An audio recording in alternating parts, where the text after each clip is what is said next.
Nosso trabalho, ele é muito informal, vamos dizer assim, né? Nós fazemos um trabalho paralelo com as famílias aqui dos bairros e algumas famílias que chegam para nós indicadas, ou para a escola, ou por alguma dificuldade que geralmente a criança apresenta. A gente tem um grupo de adultos também que a gente trabalha dentro desse lugar assim, de uma utilidade para a pessoa, mas assim, o trabalho mais com as crianças é um enfoque mais que a gente estava querendo trabalhar. Então, o que acontece com as nossas crianças? O que acontece com todas as crianças que a gente conhece, né? As que são de escola pública chegam com uma dificuldade imensa, porque tem esse lugar de passou de ano e tudo, para nós aqui isso não incomoda muito não. Que ano que a pessoa está fazendo, a escola, isso não tem... nós nos preocupamos muito como que está a condição de aprendizado dela. Como é que está a leitura, se ela consegue ler. Mas a alfabetização, ela às vezes caminha bem, mas esse lugar do analfabeto de compreensão, né, que eles arrumaram o nome para ele aí, esse analfabetismo, ele é preocupante, mas a gente sabe também, né, que ele vem porque a criança não tem em casa livros, ela não tem o hábito de leitura com as outras pessoas, todo esse lugar de compreensão não é trabalhado. Então a gente tenta fazer esse trabalho aqui. Nós buscamos esse lugar de caminhar pelas poesias, caminhar pela música, de uma forma bem tranquila, caminhar com as plantas, como que a gente encontra pela frente para que ela possa ter uma leitura de mundo. E com esse olhar de leitura de mundo, ela poder fazer, né, uma tradução da leitura dela, que é o trabalho que a gente se propõe a fazer aqui. Não é fácil, a gente nem sempre consegue resultados muito bons, mas a gente sabe que é assim mesmo, é um trabalho todo o tempo. A gente já conseguiu umas coisas boas, mas assim, o fato das crianças não terem que estar lá na escola e depois estar aqui e preocupado com a nota da escola e sendo massacrado pela escola, libertou. Então nós tivemos criança aqui que estava na 7ª série, sem saber ler, aprendeu, se tornou auxiliar, né, Rosa? Auxiliar. Se tornou auxiliar dos menores e a gente conseguiu fazer algumas coisas assim muito interessantes dentro desse lugar. As crianças se interessarem mais por leitura, aumentou o número de livros da biblioteca, começou a circular, a gente pôde trabalhar com cinema, então assim, teve um resultado bom no ano passado, para nós. Pequeno em número, né, quantidade, mas a qualidade deu um salto muito bom. A gente tem uma preocupação. Bom, quando a gente for voltando, que a gente puder receber os 50, que nós temos 80 crianças que são cadastradas no projeto. Por receber os 80, aí o nosso espaço é pequeno, aí nós não sabemos o que a gente vai fazer direito, não, porque aí agora nós ficamos com medo, né? Porque foi tão bom trabalhar com pouco, que o muito está meio assustador para nós. Mas a gente sabe que vai ter que caminhar isso. Então, eu gostaria muito que a gente conseguisse passar isso, esse olhar, né? O que é essa alfabetização, né? Que importância que vai ter isso na vida de cada pessoa, né? Sabendo que a pessoa vai ficar lá, no lugar onde ela vive. E é lá que ela precisa depois saber conduzir-se, ficar inteira, né? Com menos sofrimentos emocionais. A nossa proposta é mais ou menos por aí. É uma proposta ambiciosa para um trabalho pequeno, mas está tudo certo, é isso mesmo.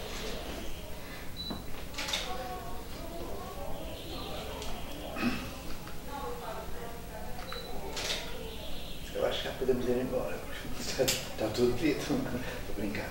Eu estou sempre a brincar. Sempre a brincar. Brincar é a coisa mais séria que há. É. Estou com um corpo de velho com uma criança dentro. Não é? E de vez em quando digo coisas que eu peço que levem. Muita coisa assim. As tuas palavras me levaram a pensar. Quando dizes que estás assustada com o número de crianças que possa ter, é porque consideras que o lugar é este só, o sol prédio da escola. Não é? Depois iremos falar um pouco sobre os espaços. Não é? Mas quando falas de analfabetismo, as cifras são bem mais assustadoras do que aquilo que surge na comunicação social. Hoje sabe-se que o índice de proficiência na língua, o índice de proficiência é algo que qualquer pessoa precisa de dominar para ter uma existência cidadã, uma existência participativa. E esse índice de proficiência em leitura e escrita, ela não ultrapassa os 16%. Nas universidades, de 8 a 10% dos alunos e professores da universidade, 8 a 10% são analfabetos funcionais, que não interpretam aquilo que lêem na universidade. Analfabetos literais serão à volta de 20 milhões, funcionais vai para o dobro. E depois, os que não têm domínio mínimo, embora saibam ler e até às vezes interpretar, esses são 84%. Portanto, é um país que acredita em fake news, enfim. Vamos lá. Eu vou falar um pouquinho e peço que me mandem parar quando tiverem alguma pergunta para fazer. Espero que seja rápido, que me mandem parar. Vamos lá. No tempo em que eu era professor substituto, isto há 50 anos atrás, eu fui trabalhar numa escola onde encontrei uma turma de, creio que eram 66 alunos, mais ou menos isso. Eram 69, perto de 70. Todos com 15 anos. Todos. Na primeira série. E eu olhei para aqueles jovens e perguntei o que é que se passa. 15 anos. 15 anos era o limite que eles tinham. Quando fizessem 16 já não poderiam continuar na escola. E eu perguntei porque é que estão na primeira série. Eles responderam que durante 7 anos eles não tinham conseguido aprender a ler. E naquele tempo havia exame ano a ano, série a série. Quem não soubesse ler não passaria para a série seguinte. Então eles estavam há 7 anos na primeira série. E eu perguntei, mas porquê é que não sabem ler há 7 anos? E eles responderam que não tinham cabeça para aprender. Eu perguntei, como é que o professor trabalha? E eles disseram, nós já tivemos 7 professoras. E elas nos ensinam muito bem. Eu perguntei, como é que elas ensinam? Elas ensinam o A de águia, o E de égua, o I de ilha, o O de ovos e o U de uva. Ok? E depois? Depois, manda-nos escrever carreirinhas de As, Es, Is, Os, Us. Agora, a última, mandam-nos fazer o saltinho do pardal ou a ondinha do mar. E depois? Depois a gente entra no livro. E a professora dá a primeira lição, que é a lição do P. Do papé, pi, pó, pu. E a gente faz papo, pua, pipa. Okay. E depois? Depois dá a lição do T. E aí a gente fica parado. Mas porquê?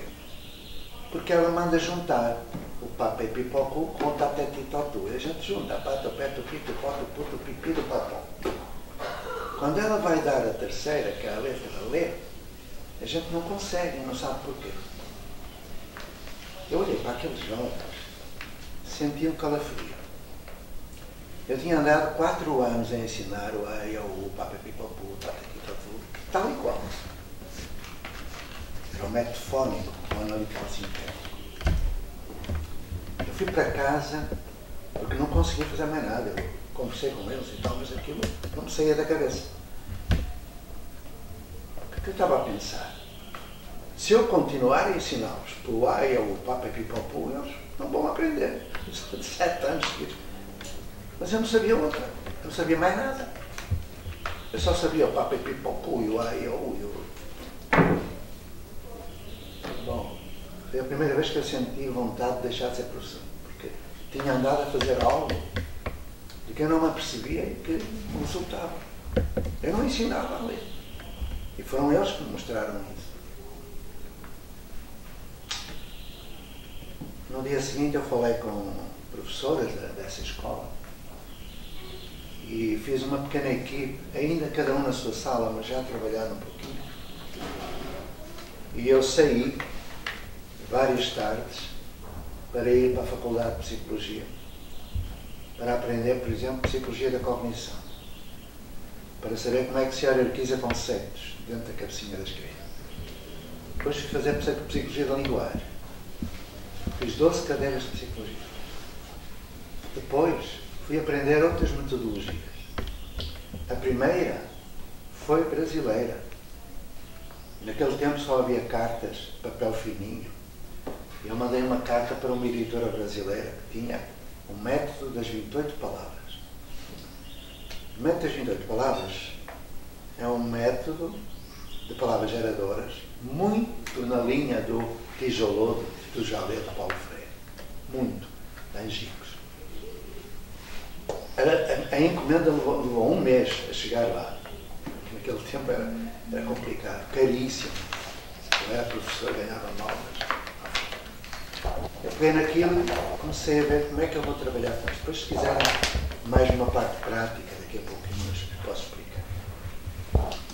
Só que quando eu recebi aquele livrinho e um bocadinho de material, eu descobri que não havia só 2 métodos, ou 2 metodologias, quer dizer, 2 metodologias.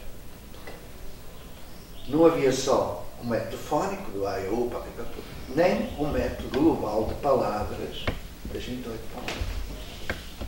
Lá falava da abordagem Maisonneuve, Jean Curie e Chantal Demeyer. Lembro perfeitamente. 3 abordagens metodológicas. Interessante por aquilo. Só que naquela altura não havia internet, não havia computador, não havia nada. Estávamos em 1970, 71. Aí eu fui para a biblioteca municipal. E encontrei uns livrinhos só, muito velhinhos lá num canto, livros do século XIX, princípio do século XX, da Escola Nova e tal, e que falava de metodologias. Eram livros que os professores nunca tinham lido. Eles estavam lá no canto.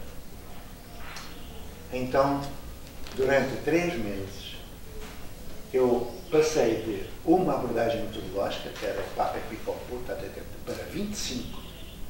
Aprendi mais 24 abordagens. Abordagens de cariz fonomímico, fonossintético, silábico, silábico misto, analítico assintético, global de palavras, global de contos, global de frases, método natural de leitura do Freinet, e depois fui fazer tudo o que Freinet fazia. E a Elise. Mas não era suficiente. Mas agora dando um salto de 40 anos. Nesse momento, eu tenho mais umas coisinhas para falar e depois vamos conversar. Nesse momento, eu apenas descobri metodologias. Mas faltava a técnica, faltava o material, faltava tudo o resto. E eu precisava saber outras coisas. Então comecei a fazer pequenos jogos com as crianças. Crianças, alunas e alunos, colegas, porque os meus tinham 15 anos, porque eles queriam outra coisa já. Fiz jogos de apreensão, jogos de psicomotricidade fina, tudo isso. Eu lembro, por exemplo, para acertar com a lateralidade predominante, se era destro ou canhoto, eu brincava com eles até uma bola. E a mão com que eles iam apanhando. Davam pontapé com o pé que eles iam. Tudo. Coisas elementares. E identifiquei 30% de canhotos naquela, depois quando apliquei aos mais velhos. 30%. Depois percebi que havia uma coisa muito interessante quando um dos jovens me lê palavras como Coca-Cola. Ele lia. Então eu aprendi a fazer repertórios linguísticos. Com as crianças das minhas colegas professoras, eu levava folhas de jornal e dizia: mostra aqui o que tu consegues ler. E a criança andava lá, esta. Hoje, por exemplo, qualquer criança brasileira sabe ler Big Brother, McDonald's, Coca-Cola, Nickelodeon, tudo isso, programas de televisão para criança. O mínimo que uma criança de 4 anos dispõe como repertório linguístico é de 100 palavras, o mínimo. Já encontrei uma brasileira, uma criança de 6 anos com 400 palavras. É um jogo. Ela vai descobrindo e vai pondo no dicionário dela. Dicionário. Depois vamos ver como é que se constrói um dicionário. Porque é preciso chegar à letra e à ordem alfabética para consultar o dicionário. Vamos tentar terminar esta longa introdução. Então, eu compreendi que havia uma lateralidade predominante e que isso era importante. E como eu tinha sido proibido de escrever com a mão esquerda, porque era a mão sinistra do diabo, tinha-me na mão para eu escrever com a direita. Mas quando eu cresci, eu varro com a mão esquerda na frente. Eu abro as torneiras e as portas com a mão esquerda, porque se for com a direita quase não consigo. Quando fui sechar a terra, a enxada ia conduzida com a mão esquerda. É a minha tendência natural, mas eu escrevo com a direita. Depois, isto já são tantos depois, não é? De descobrir o que era lateralidade predominante, o repertório linguístico e tal, eu fui descobrir uma coisa que 20 e tal anos mais tarde um senhor descobriu, o Gardner, que havia crianças que aprendiam bem quando havia música ambiente. Havia outras crianças que aprendiam melhor quando se movimentavam. Aprendiam melhor ligando a língua portuguesa à matemática, por exemplo. Ou seja, havia inteligência lógico-matemática, inteligência kinestésica, inteligência musical e todas as outras que eu não descobri, mas essas eu descobri. Então, com as outras duas colegas, eu montei, ao fim de 3 meses, um esquema de trabalho. Se tiverem curiosidade, eu posso dizer-vos como foi que nós construímos tudo isso, para atender àqueles 60 e tal que iriam sair da escola analfabetos, sem diploma, sem nada, para o mercado de trabalho, a exploração de mão de obra barata, não é? E uma vida infeliz. Em 3 meses, portanto, a primeira parte foi de setembro, outubro até dezembro, em que eu desenvolvi em mim um conhecimento que eu não possuía antes. Tudo isto que eu disse e muito mais. E de janeiro até à Páscoa, que lá em Portugal o ano letivo começa em setembro, outubro e acaba em junho. Entre janeiro e março, aqueles 66 ficaram a ler, a escrever, fizeram o fundamental todo, que era 4 anos. Em 3 meses. Aprenderam a ler, a escrever, e nos outros 3, até junho, fizeram o resto. Claro que não fiquei por aqui.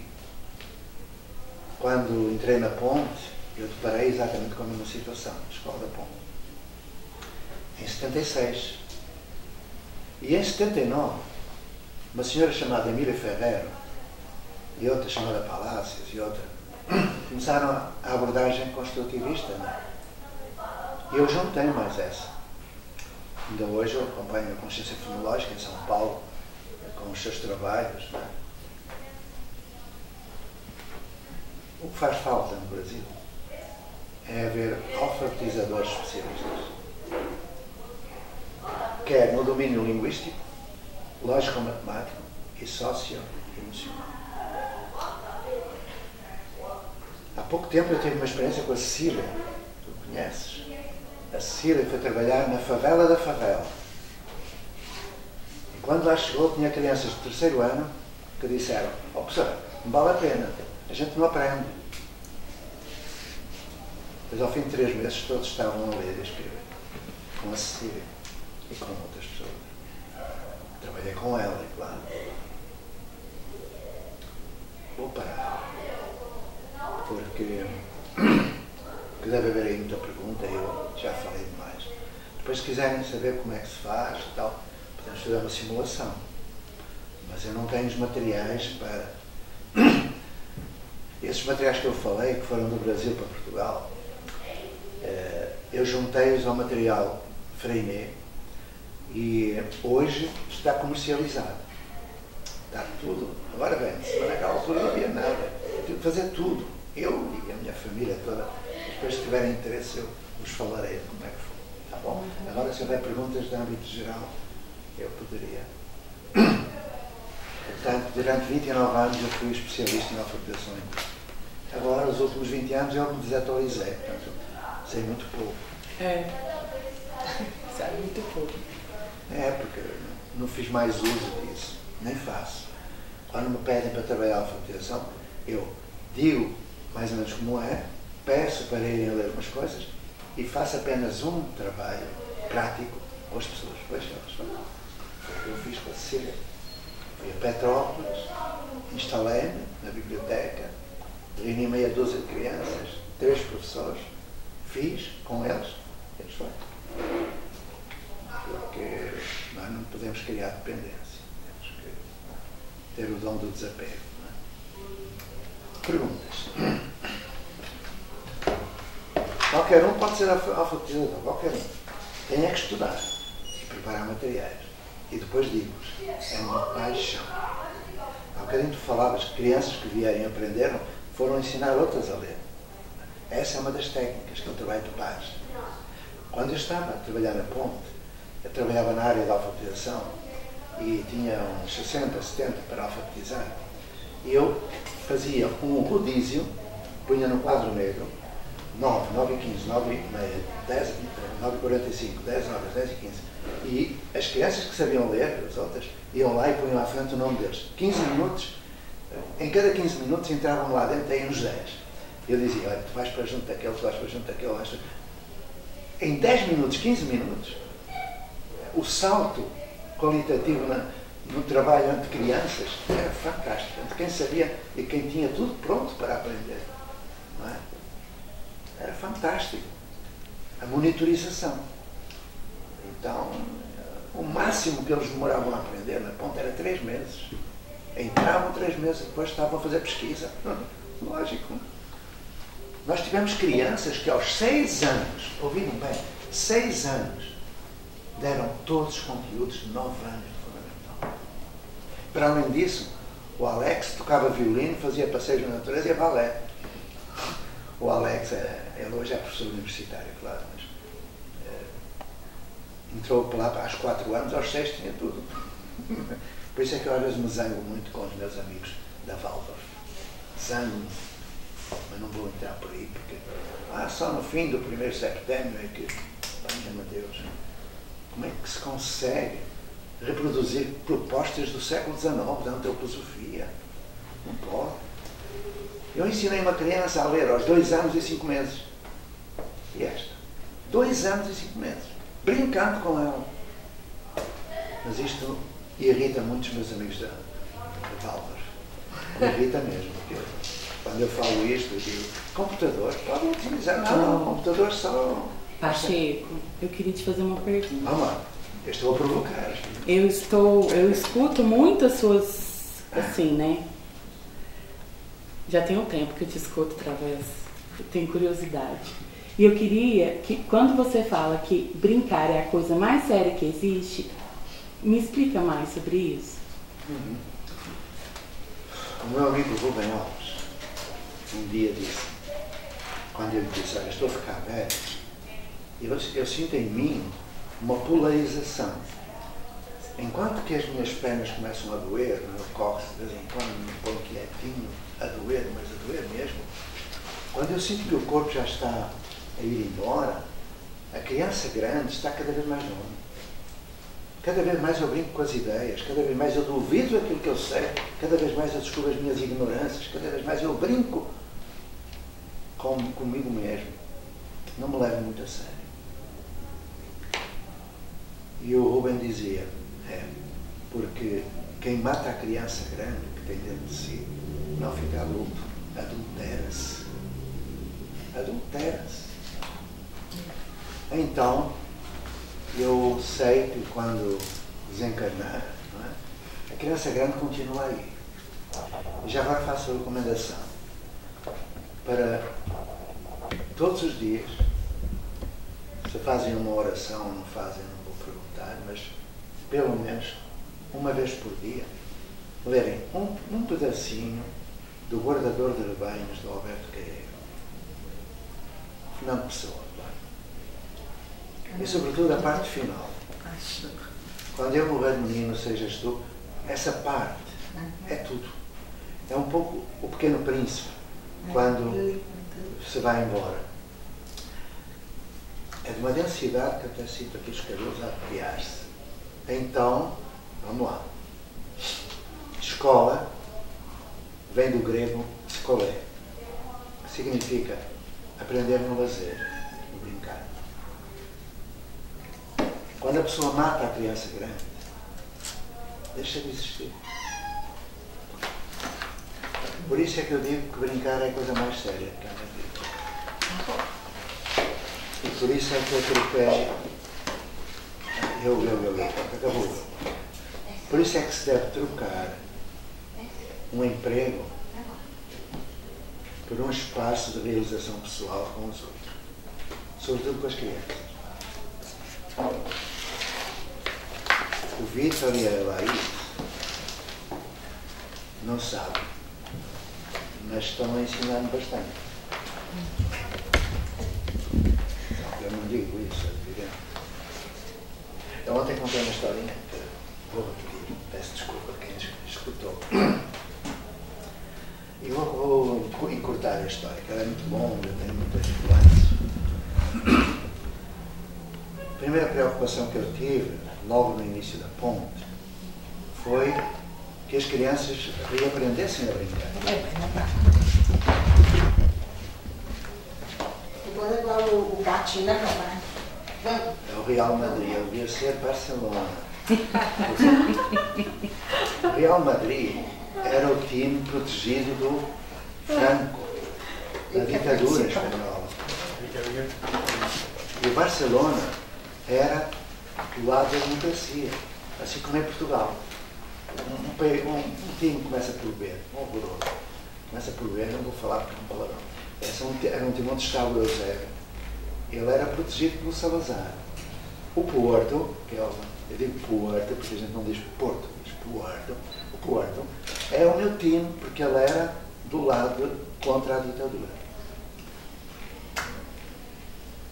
Por isso é que este gato vem aqui mear e tal, porque ele está a pedir para ser Barcelona, não sei. Real Madrid. É o Madrid. Não tenho nada contra, né? Barcelona. Ok, então vamos lá, historinha rápida, porque ela é muito grande, mas vou só contar o essencial. Uma criança que estava a estudar os seres vivos, eu sento-me junto dele, porque ele levantou o braço, entende? Perguntei, então há algum problema e tal. É, professor, tenho aqui uma dúvida. O que é? Diz aqui no livro, um ser vivo é aquele que nasce, cresce, reproduz-se e morre. Eu fiquei feliz, porque eu já tinha aprendido e não tinha ensinado. Maravilha, a coisa resultava. Só que estava enganado. Eu não tinha ensinado, nem ele tinha aprendido. Ele diz-me, eu não concordo. Eu não concordo. Eu que tinha andado a ensinar meia dúzia de anos, eu punha no quadro negro, no princípio da aula, ser vivo, 2 pontos, ele nasce, cresce, reproduz-se e morre. Pegava numa gravurazinha do cachorrinho a nascer e tal, olha aqui, tal, pegava num ninho com os ovinhos, agora, e depois vai crescendo, sabe? E depois nasce, e vem-me aquele fedelho dizer que discorda da coisa assim. Bah, eu respirei fundo e perguntei, João, porquê é que tu discordas Não concordas com isso? E eu, ó professor, e aí é que ele me mostrou como se brinca. Ó professor, pensa um pouco. O que ele queria dizer não era pensa um pouco, é pensar é estar doente dos sentidos. Quando nós pensamos, racionalizamos, exageramos no raciocínio, nós estamos longe da essência. E a essência é a criatividade permanente. Se está sempre em fase instituinte, nunca parar de questionar. Quem sou, de onde vim, para onde vou, o que é isto, onde é que eu estou? Mas só que ele encontrou na frase. Pensa um pouco. O que ele quis dizer? Sente. Eu parei e disse, mas porquê é que discordas? E ele, então, fez-me sentir. Repara, professor, se um ser vivo é aquele que nasce, cresce, reproduz-se e morre, então eu não sou um ser vivo. Ainda não me reproduzi, nem morri. E então? E você também não. Já se reproduziu, mas ainda não morreu. Então nós não somos seres vivos. Não vou contar o resto da história um dia, porque ela depois estende-se para outros lados. Acontece que eu fui com ele procurar o que era um ser vivo. E não fui aos livros, porque os livros didáticos só têm besteiras. Dá para entender. O orgulho do ser humano que diz que sabe, que conhece. Nós estamos na própria-história da humanidade. Não sabemos nada. Ainda precisamos de guerras, de prisões, de diabo. O que é que é? Porque não sabemos nada. E para saber nós temos que sentir. Pensar é estar no passado.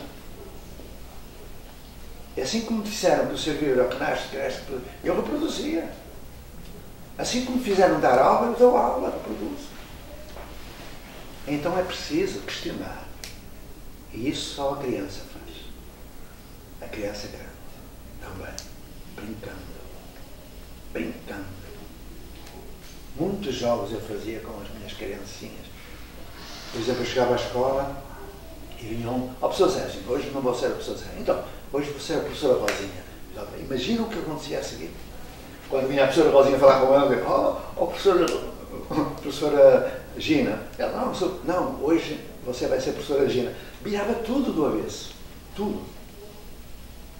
E outras coisas que eu para lá fazia para modificar tudo. Quando eles faziam a lista dos aniversários, que havia os responsáveis dos aniversários, a professora diga lá o dia, eu, 30 de fevereiro. Eles lá punham 30 de fevereiro. Quando chegava ao dia 28 ou 29, eles, o professor vai fazer anos dia 30, mas o dia 30 não existe. Então era um dia que era uma desjunta total.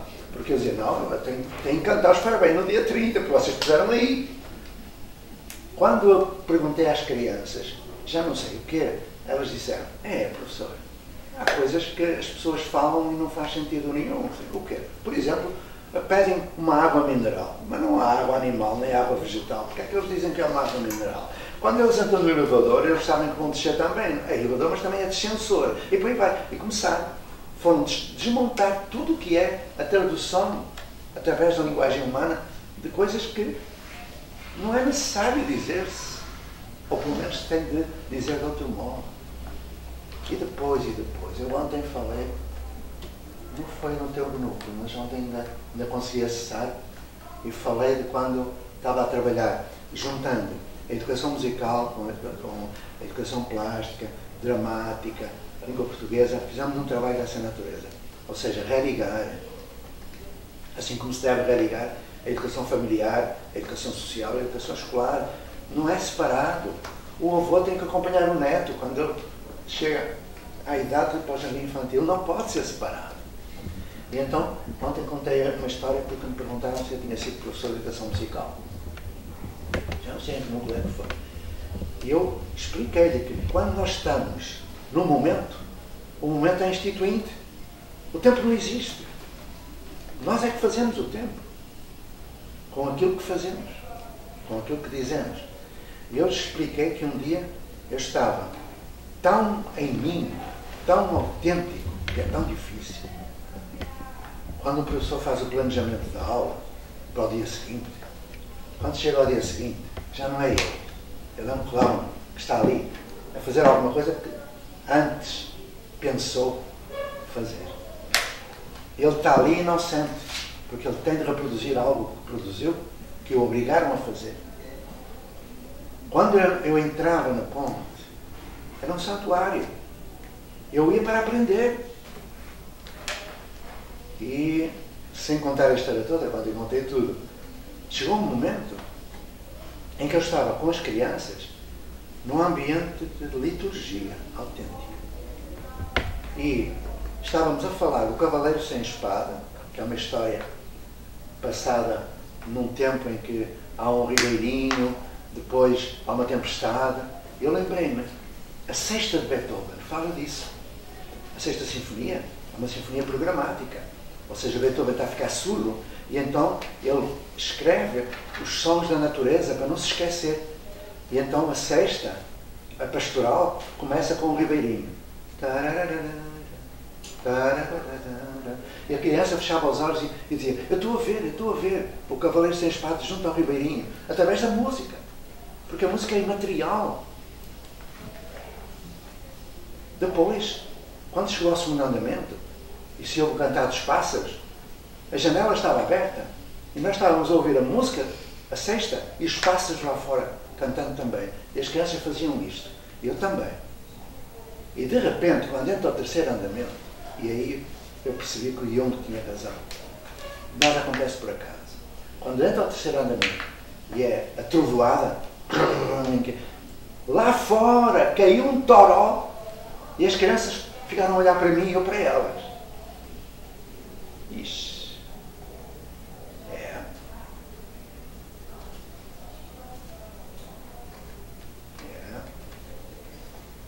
Tomai e comei, esse é o meu corpo entregue por vós. Tomai e bebei. É nesse momento. Então, a educação deve ser isso.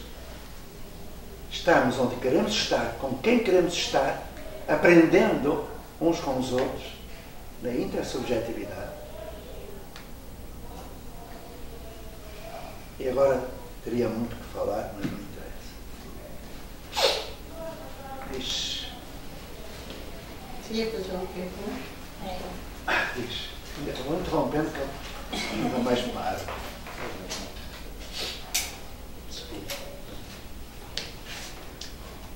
Nós aprendemos na escola como o início de tudo, com as crianças, desde o berçário, educação infantil, até o pré-2.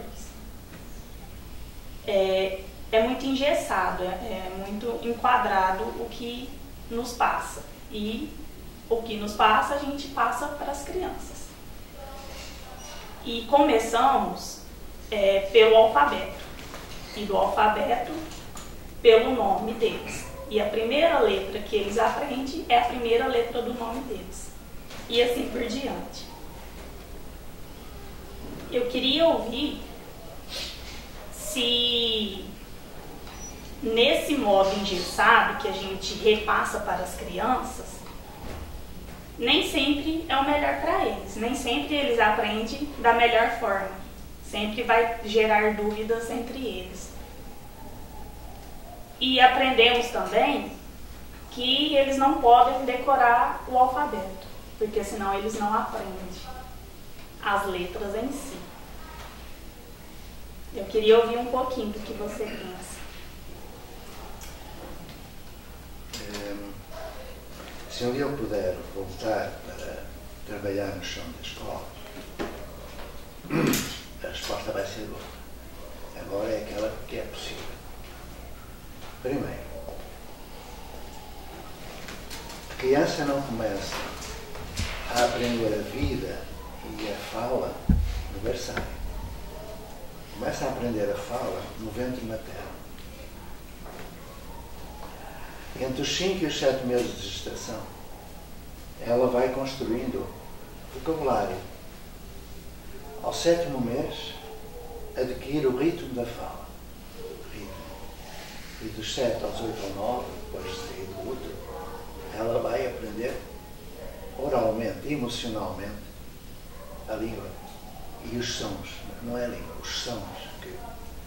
De modo, quando ela sai, o choque do grito é uma resposta aos sons que ela já tem. quanto a aprender as letras, não tem mal nenhum. Mas que não seja só aprender as letras. Durante 29 anos, nós fizemos uma pesquisa na área da linguística. E descobrimos que se aprende a ler com 3 abordagens diferentes. Uma abordagem global, que pode ser das palavras, dos contos, das frases e tal. Uma abordagem silábica e uma que resulta da descoberta da letra e da sequência alfabética. E, portanto, essas 3 têm que estar conjugadas. Não pode haver aula. Não pode estar um professor sozinho. Não pode. Porque o professor sozinho, e eu não ponho em causa o conhecimento, a competência do professor, mas eu já fui professor de dar aula. Eu fui professor de dar aula e alfabetizar antes dessa turma que eu encontrei. E eu ensinava todos ao mesmo tempo, aquelas 4 horas. Mas cada um tinha o seu ritmo. E ao fim de meia dúzia de meses eu dizia à diretora: olha, este não acompanha, bom para o reforço. E eu não sabia que eu era o causador disso, quando ensinava todos ao mesmo tempo. Depois, cada um aprendia ao seu modo. Eu ensinava do mesmo modo, tudo e bem adiante. Depois, cada um tinha a sua lateralidade predominante. E eu obrigava-os todos a escrever com a mão direita. E todos tinham os seus estilos de inteligência. Eu só usava um. Então, esse é o princípio do analfabetismo. Quando uma criança entra numa turma, com 6 aninhos, feitos até 31 de março, era assim, não é? Se nascer no dia 1 de abril já tem que esperar um ano, que é uma estupidez. Uma vez perguntei quem foi o gênio que fez essa lei, que eu não entendo, não é? Não consigo entender, mas pronto. Eu imagino sempre uma mãe no fim da gestação, no dia 31 de março. Eu tenho de parir hoje, eu tenho de parir. Meu filho vai esperar um ano. Há coisas que ninguém entende. Não é?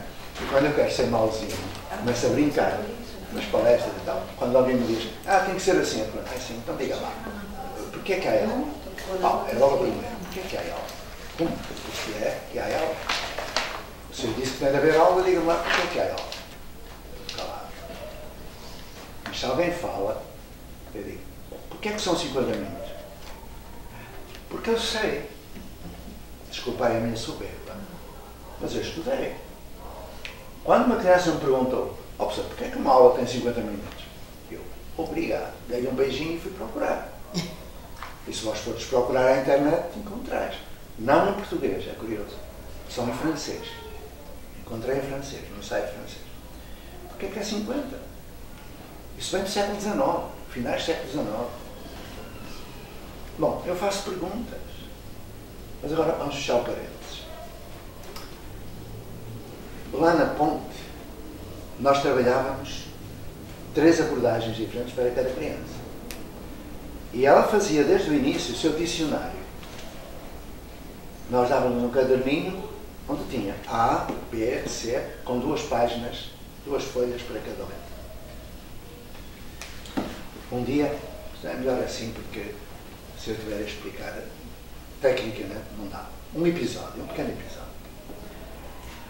Um dia recebemos a visita de dezenas de estudantes do magistério, na altura era o magistério, que hoje é o curso de pedagogia, com os professores e tal. Eu observei que lá no cantinho estava uma confusão. Eu aproximei e perguntei, há um problema aqui?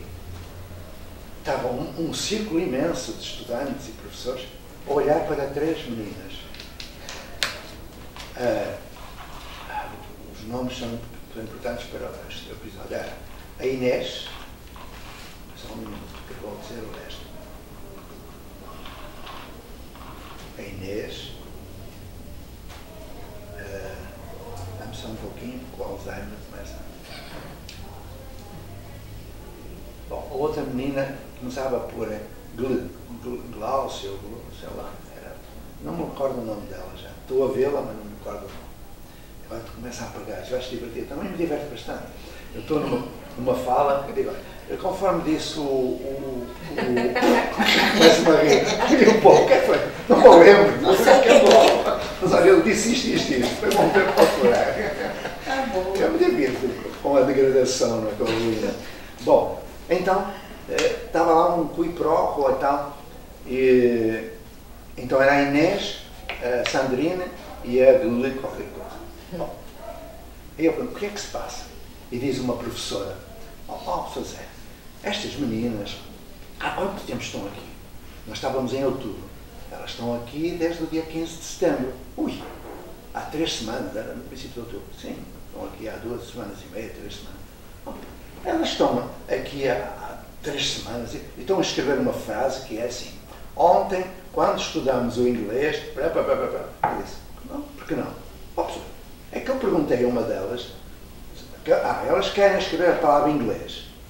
E inglês começa por I, mas pode ser o GLU, que é um grupo consonântico, o Z ou o S, para acabar, pode ser com circunflexo, pode ser de tanta maneira. Vai que elas estão aqui há 3 semanas e sabem escrever a palavra inglês. Eu disse, aguardem um pouquinho. Perguntei, Inês, olha ali para a parede.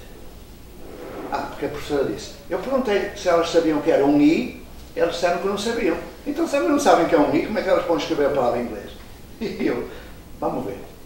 Inês, olha ali para a parede, onde estavam os nomes todos. O espaço de alfabetização, tínhamos o espaço de alfabetização, até no teto tinha palavras, frases deles, tudo, por todo lado era tudo escrito, tudo cheio de jornais, de revistas, de livros, tudo, que eles consultavam todo mundo. E uma musiquinha de fundo. Então a Inês olhou e disse, olha que engraçado, em inglês começa e acaba como Inês, como é o meu nome, e no meio tem o GLU da Cláudia. Pronto, está feito em inglês. Olha, as senhoras ficaram assim, como é que é? Criança inteligente? Agora, elas funcionam. Só não funcionam quando a gente lhe diz, isto é um P, isto é um T, isto é... E não, porque não funciona. Não. O que é um P? Alguma coisa chamada P? Alguma coisa chamada T? Não há. Mas em inglês há. E Inês há. E Glaucia há. É uma coisa... Então, se tivermos ensejo de... Eu poderei preparar e vir um dia e fazer, por exemplo, uma abordagem de palavras, uma abordagem silábica, uma abordagem alfabética. Porque, ao fim de 3 meses, eles tinham construído todo o seu dicionário. Era muito engraçado. O método de 28 palavras, eu recordo-me também. Era engraçado, vão-me perdoar que eu diga aqui 1 ou 2 impropérios. Porque, por exemplo, quando eles tinham jogos de sílabas, quando eles estudavam uma palavra, desciam para a sílaba e então tinham jogos de sílabas, umas caixinhas com papi, pipocu e tatati tatu. Agora imaginem, de repente, está um silêncio. Palmas. O que era? Puto, pito, tudo fosse besteirada. Eles nunca mais esqueciam aquilo. E eu estava foi para aí. Porque descobriam foneticamente. Quando eu via um grito, já sabia, a besteira. Mas era uma besteira de aprender. Eles punham lá, pito, eu deixava. E depois iam para outras, não é? Faziam generalizações. Por exemplo, havia crianças que aprendiam bem por abordagens fonomímicas, outros fonossintéticas, outros ouvindo sons e passando para um velhinho. Eu dou muitas vezes esse exemplo. Eu trabalhei na educação de adultos também, voluntário, numa fábrica. E, passados uns anos, o avô de um aluno veio ter comigo. A pessoa lembra-se de mim, então. Foi no UTIC, em Gaia, eu era operário. Assim, tá, não tantos. 92 anos. E eu disse, pois, e o que é que eu trago aqui? Sabe, professor, eu quero aprender a ler. Quero. Sabe que você só esteve lá meia dúzia de dias, depois foi embora e a gente não teve tempo de se conhecer, mas o modo como você ensinava era diferente. Mas depois veio outro professor, acabou com tudo e tal. Tá bom, mas porquê é que você quer aprender? Quando uma criança diz, quero isto, a gente pergunta, porquê? Imediatamente. Porquê é que tu me perguntas isso? Porquê é que tu dizes isso? É bom. O professor nunca pode dar resposta. Nunca pode dar resposta. Tem que fazer perguntas, tem que repetir, tem que propor pesquisa, tem que acompanhar a pesquisa, tem que exigir evidências de aprendizagem e tal, mas então ele diz-me, olha professor, vou-te explicar porque é que eu quero aprender. É que eu sou testemunha de Jeová. E lá no culto, o pastor lê os livros sagrados. A Bíblia, por exemplo. Mas eu acho que ele anda a inventar, que não está nada lá daquilo que ele diz. E eu não quero morrer sem saber. Assim, pronto, então eu vou-lhe arranjar. O que foi que eu fiz? Gravei umas cassetes. Sabem que eram, vocês não são desse tempo. Uma cassete era um aparelhozinho assim que se metia num gravador e tal. É assim. Não é desse tempo. Também está nos 30, de certeza. Ai, Pacheco, que gracinha. É muito gentil falar que a gente não sabe. Mais 22. 40 e 22. 43. Nos 40. Está nos 30. Eu vou fazer 43. 33. 33. Bom, então, vamos lá. Estou vendo meu brinco. Eu brinco. Eu brinco. Ótimo. Então o que aconteceu? Esse velhinho com os 92 anos não sabia ler, gravei a cassete com Gênesis, primeiro capítulo da Bíblia. No princípio era o verbo. E dei-lhe o texto. O que ele fez? Ligava a cassete e ia olhando para o texto. Em pouco mais de um mês, aprendeu a ler, por analogia fonética, por jogo entre som e escrita. Eu não precisei de mais nada, eu só ia até com ele e dizia, então, e ele, aqui diz o quê? Tal. A primeira palavra Deus, ele não. Porque era na letra maiúscula, eu percebia logo, não é? Mas também não. Há muita maneira de aprender a ler. É preciso acertar com as maneiras de aprender a ler. É, precisa aceitar. Eu queria perguntar a você. Você falou da criança que você trabalhou com ela com síndrome de Down, né? E esse lugar de interesse, assim. Aqui no projeto a gente tem nos esforçado para a gente ir no lugar de interesse. Como a tia Marta falou, quando diminuiu a quantidade de criança aqui, para a gente melhorou a qualidade porque nós passamos a percebê-las mais, as suas necessidades, ouvi-las mais. A gente enfrenta nossas próprias limitações, as nossas dificuldades de sair do quadrado que a gente foi colocado e desse lugar que a gente não aprendeu, que é o lugar do questionamento. A gente não tem essa coisa, assim, quer dar a resposta naquela ansiedade de achar que isso vai ensinar. Fala um pouquinho de como que foi trabalhar com ele, nesse lugar de interesse dele, nesse lugar que agora eu estou entendendo que dessa construção de dicionário, nessa condução de forma, para a gente ter uma visão melhor disso. A gente tem crianças aqui que não tem leitura de grafia, mas ela lê ícones do computador, ela entende matemática, ela consegue fazer matemática. Eu não estou conseguindo ir no lugar onde eu consigo usar esse lugar de Gardner, das múltiplas inteligências, onde eu consiga que ela faça o link e absorva essa parte da grafia. A falha é minha, de não ir lá, mas eu quero ver o que você pode me ajudar da sua experiência. Falaste de duas coisas, fundamentalmente. Quantidade de jovens, e depois as abordagens se têm de ter especificamente com trisomia 21, que foi o caso que eu contei. Quanto ao número, nós lá na ponte descobrimos qual é o número ideal da relação entre tutor e tutorado. É mínimo de 7, máximo de 15. E esses números críticos foram durante muito tempo questionados e lá na ponte trabalhámos com 10, 11 ou 12, exatamente no meio. A regulamentação da formação de professores em Portugal, no capítulo das modalidades, das modalidades de formação, que é o curso, módulo, seminário, estágio, oficina, projeto, tertúlia, círculo de estudos. Quando alguém quer fazer um círculo de estudos e envia a proposta de formação para o Conselho Científico, a resposta tem de ter entre 7 e 15. E as pessoas perguntam porquê? E eles respondem, porque na escola da ponte se descobriu isso. Ou seja, menos de 7 não constitui um grupo em que se possa partilhar a aprendizagem. É demasiado próximo. Bom, mas não é só esta a condição. Para além de 15, deixamos de conhecer a pessoa, para conhecer o nome e pouco mais. Esses conjuntos de pessoas organizados não podem ser todos da mesma idade. E agora vem outra questão. Fundamental 1, Fundamental 2, ensino médio é abstração. Não há separação. Ensino superior, ensino inferior, educação familiar, educação... Temos que ligar tudo.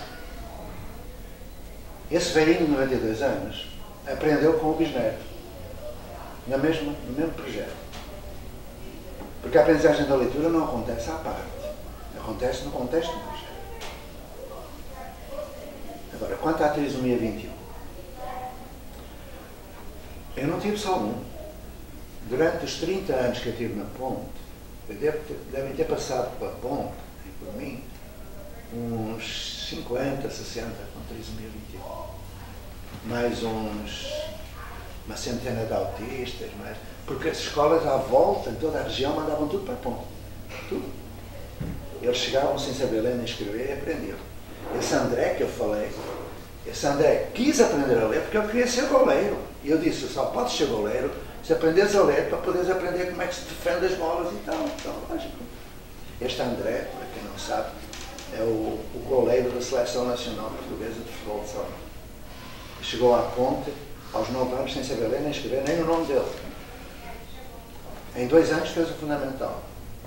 Fez o técnico ao profissional e é o melhor guarda-redes no país, de futebol de salão. Pois é. Lá me dava por pedido. O relatório de psicologia dizia: este aluno nunca vai aprender a ler. Estava lá escrito. Eu ainda pensei em chamar a psicóloga, coitado. Eles deram um tapa, mas não valia. Porque ela não tinha culpa. Ela não tinha culpa, tinha feito o diagnóstico, lógico. Ô, Pacheco, quando você fala assim, que as crianças não ser da mesma idade, né? No estudo, mais que 7 e menos que 15. Me explica melhor, porque já tem um tempo que a gente está tentando trabalhar isso lá no nosso projeto. E depois que a gente começou a fazer dessa forma, a gente viu alguma coisa assim, que surtiu, mas eu queria saber mais sobre isso, quando você fala isso. Só um minutinho, desculpa. Chegou? Mas você não quer ouvir a resposta? Eu dou uma resposta rápida e depois posso dar-te umas leituras que estão aí. Vamos lá. Como a Ponte foi a primeira escola no mundo que passou do centro no professor para o centro no aluno, como o aluno não é cobaia de laboratório, nós temos muito cuidado, muita prudência. E quando começamos o trabalho em grupos, que ainda não era equipa, era grupo, nós fizemos uma coisa que é artesanal, vão considerar horroroso até, mas foi assim. Em determinada altura, nós estabelecemos 3 classes de nível. Nós tínhamos alunos entre os 5 e os 17 anos. Estabelecemos 3 classes de nível. Os bons, os menos bons e os do meio. Pronto. Que sabiam mais matemática, menos matemática, sabiam mais português. Era uma coisa estúpida, mas na altura era aquilo que a gente fazia. Porque nós tínhamos que avançar homeopaticamente. Pezinho atrás de pezinho, porque éramos os primeiros e fizemos muita besteira. Então, fazíamos papelinhos com o número 1, número 2 e número 3. Papelinhos. 1, 2 e 3. E fizemos as classes de nível. Na altura nós trabalhamos nesse ano com 90 alunos. 90.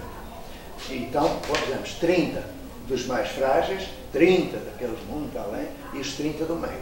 1, 2 e 3. Depois, quando eles chegaram, no primeiro dia, isto foi em setembro, nós demos os papelinhos número 1 àqueles que eram da primeira classe de nível. Os papelinhos número 2 aos que eram de segunda. E eles, o que é isto? Não importa, é um número. Mas nós sabíamos que um dos critérios de formação de grupo era a heterogeneidade. Ou seja, um grupo, qualquer que fosse, tinha que ter um aluno 1, 2 e 3. Não poderia ter todos 3, nem todos. Logo, segundo critério, a afetividade. Eu quero trabalhar com quem eu gosto. E, portanto, eles podiam fazer isso. Terceiro, heterogeneidade de género. Um grupo não podia ter só meninos ou só meninas. Quando começamos esse trabalho, que foi extremamente interessante, porque eles, com o seu número, andavam à procura de quem gostavam e de um menino ou de uma menina para fazer parte. É tudo muito artesanal. Considerar que isto é do tempo dos dinossauros, ok? Mas foi nesse treino que nós descobrimos que o grupo deveria ser número ímpar, 3, 5, 7, por aí vai. Por isso é que é 7 e 15, e convém que não seja 14, que seja 15, convém que não seja 12, que seja 11, depois vão ver porquê. Não existe grupo de 2. 2 é um par, que estão um para o outro. Se for 3, aí já o triângulo é a figura perfeita, não é? Quando nós começamos, ao fim de um mês ou 2, a avaliar o trabalho, aquilo eles aprendiam tão rápido, porque havia os 3 que sabiam tudo e os uns que estavam em dificuldade. Dentro do grupo, eles não diziam a resposta, mas incitavam, convidavam. Porquê? Porque todos tinham que aprender a mesma coisa num período de tempo. Aí nós estabelecemos um tempo. Depois deixámos de fazer isso, porque não estávamos a respeitar o ritmo. Mas a verdade é que eles chegavam ao fim do tempo e todos sabiam tudo. É importante. Há uma experiência da psicologia que criou numa escola, já muito antiga, da década de 80, criou numa escola norte-americana, primeiro fez uma avaliação e descobriu que havia 3 níveis. Então fez turmas só com uns, turmas só com 2 e turmas só com 3. Quando acabou esse ano, na turma de 3 havia 1, 2 e 3. Ou seja, não pode ser assim. Nós descobrimos outra coisa, que eles tinham mais ou menos a mesma idade. Então estabelecemos outro critério. Tem que haver do nível etário, nível etário, e nós definimos isso. O primeiro nível é aquele que corresponde a um Fundamental 1, outro Fundamental 2 e o outro está além de. Foi experimentalismo que resultou plenamente. Hoje nós temos cerca de uma dúzia de critérios de formação de grupo e não utilizamos nenhum, porque já é tudo natural. Eles se juntam para desenvolver projetos. Vou dar um exemplo.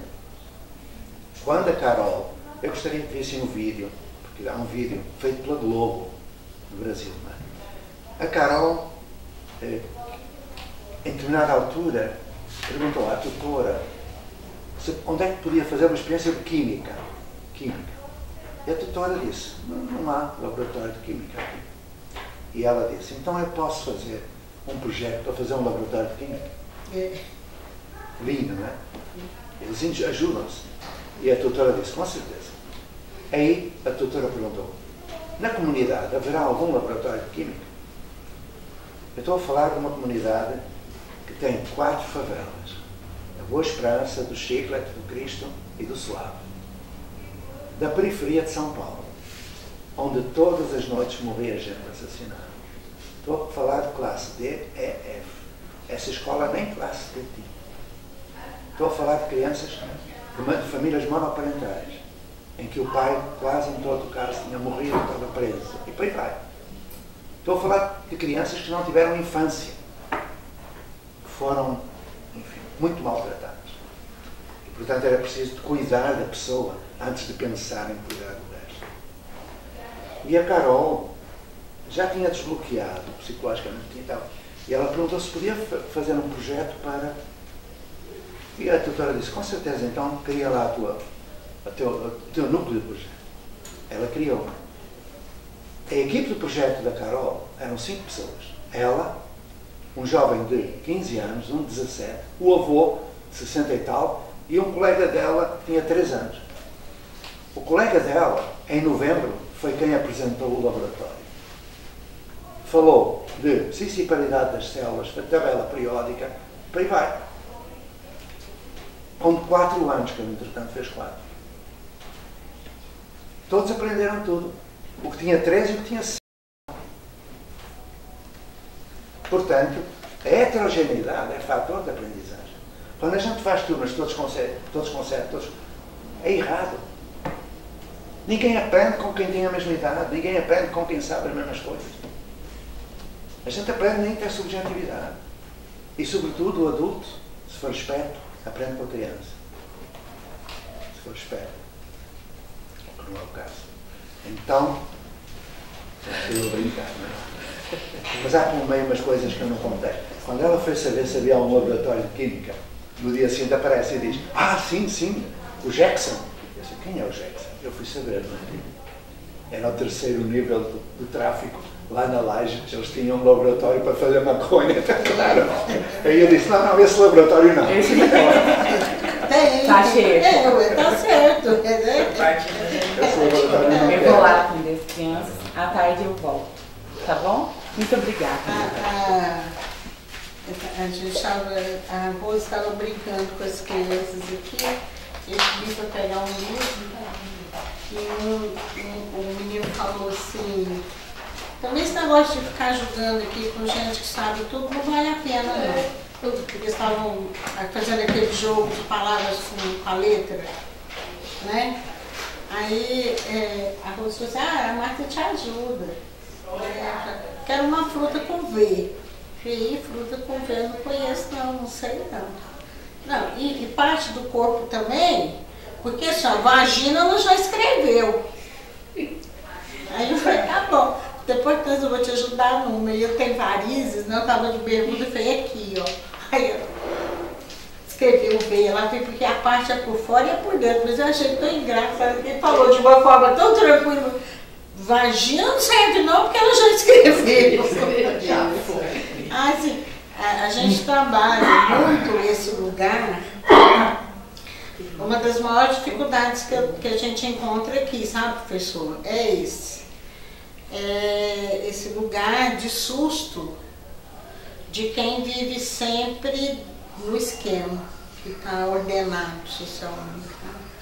Aí é um tal de assustar com o que a criança falou, e, sabe, e não aproveitar a oportunidade para criar um elo de confiança, para que depois ela realmente possa transitar nos outros lugares com aquela pessoa que ela confia.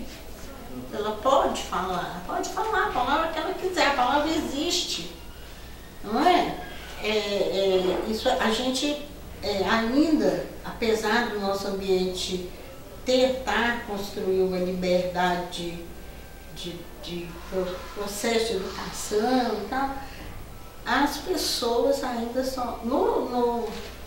Quando a gente trabalha com a arte, a gente vai trabalhar à tarde, mas quando a gente trabalha aqui no artesanato, é impressionante como as pessoas se tolhem.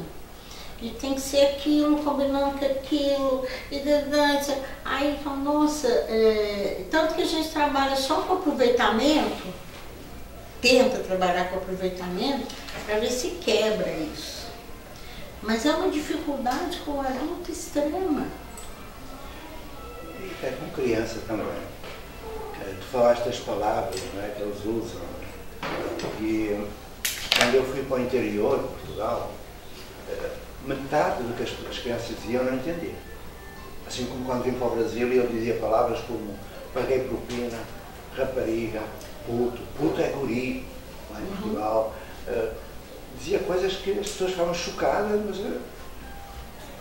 quando nós recebemos um jovem, esta história é bem divertida, nós recebemos um jovem que tinha um vocabulário bem especial, e que não era contemplado, ele já veio com uma idadezinha, né? Foi uma criança que foi abandonada. O circo veio à cidade, instalou-se, e quando o circo foi embora, ouviu-se um rangido no meio do descampado. Abandonaram uma criança.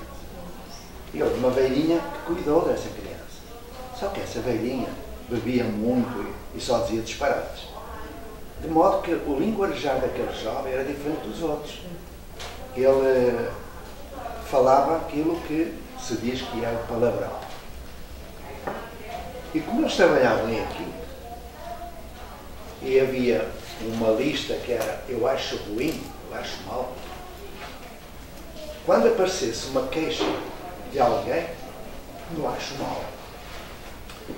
o grupo desse alguém ficava responsável por evitar que houvesse uma segunda queixa. Porque se houvesse uma segunda queixa, o grupo todo seria responsável. Não era cada um, o grupo todo. Aí está outro critério. Muitas vezes os pais reagiam mal. Então o meu filho teve que estar, mas não foi ele que fez, foi o outro. Disse, não, é do mesmo grupo. Eles têm que ser corresponsáveis. É complicado. Aí, como apareceu essa queixa em relação àquele mocinho, o grupo começou a ficar em estado de alarme. Vamos lá ver. E um dia eu passei perto do grupo e ouvi esta conversa. Ouve lá, para ver se me lembro do nome do mocinho. Não importa. É o número. Quem teve milhares acaba por. Fantástico. Eu estou a ver a pessoa e não me lembro. Deixa aqui. Vamos lá. Disseram, ó fulano, tu dizes palavras que não deves dizer. E nós não podemos permitir que alguém vá queixar-te que tu disseste coisas. E ele, não, estas palavras existem. A minha mãe fala e eu falo. Existe. Não existe. Só existe. Então põe aí. O que é que fizeram? O grupo obrigou a escrever essas palavras e ir procurá-las no dicionário. E disseram, se não houver no dicionário, não existe. E ele, tá bom, entrou no jogo. Então começou, cagar, mijar, foder, é assim, só palavrões. Aí ele foi ao cagar, foi à letra C, não encontrou. E o grupo, vê aí na letra D, defecar. Ele foi à letra D, defecar, expelir fezes pelo ânus. O ânus é o fezes, o que é? É aquilo. Não é? E ele cortou a palavra cagar para dar tempo. Defecar. Mijar. Letra E não apareceu. Vendo a letra U, urinar. Lá foi. Agora imaginam, ele durante uma meia hora a substituir as palavrinhas por outras. E o grupo ficou tranquilo. E aí ele disse, vou-me vingar. Foi ao Acho Ruim e escreveu. Eu acho ruim que os meninos desta escola vão ao banheiro, vírgula, defequem, o verbo defecar, defequem e deixem o vaso todo cagado. Ponto. Adorei!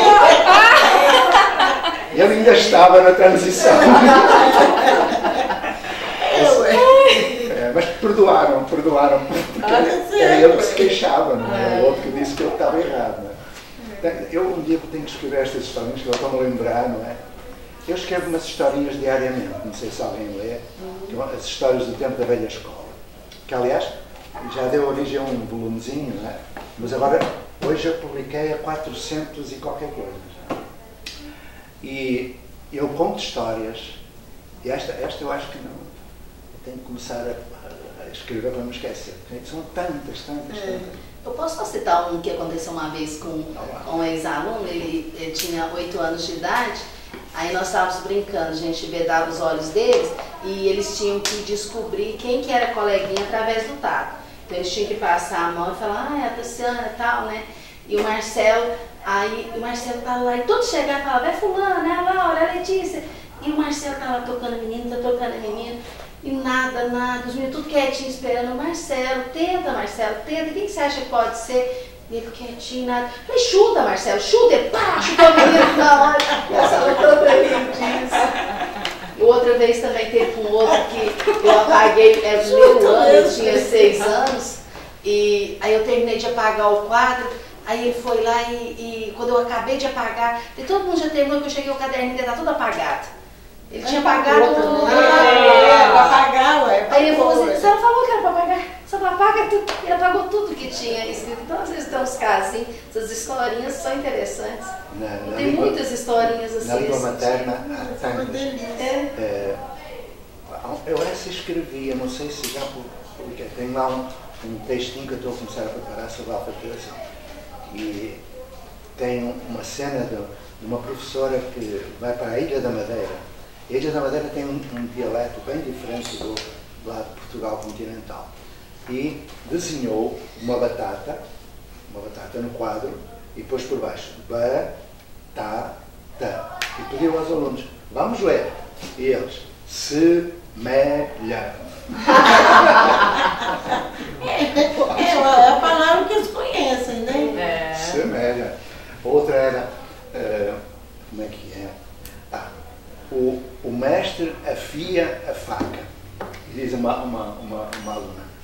A filha da minha mãe é...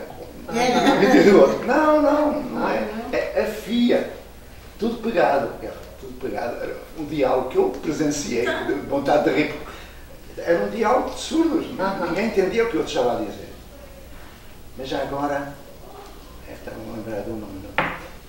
Eu gostaria, hoje, se quiser, de falar algumas coisas práticas. Coisas práticas. Isso.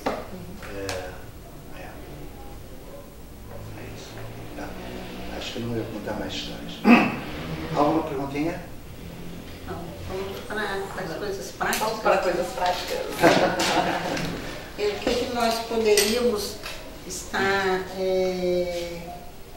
adaptando ou criando, né, dentro desse lugar nosso aqui e nos outros lugares também que a gente pode passar depois, o que a gente poderia estar realizando para a gente poder alcançar esse desejo que a gente tem, né? Que eles possam, tanto para as crianças quanto para os adultos. Por que eu falo muito de adulto? Porque o nosso grupo, existe dentro do nosso grupo uma série de pessoas que são espíritas, né? Nós somos espíritas e a gente se atreve a fazer grupos de estudos.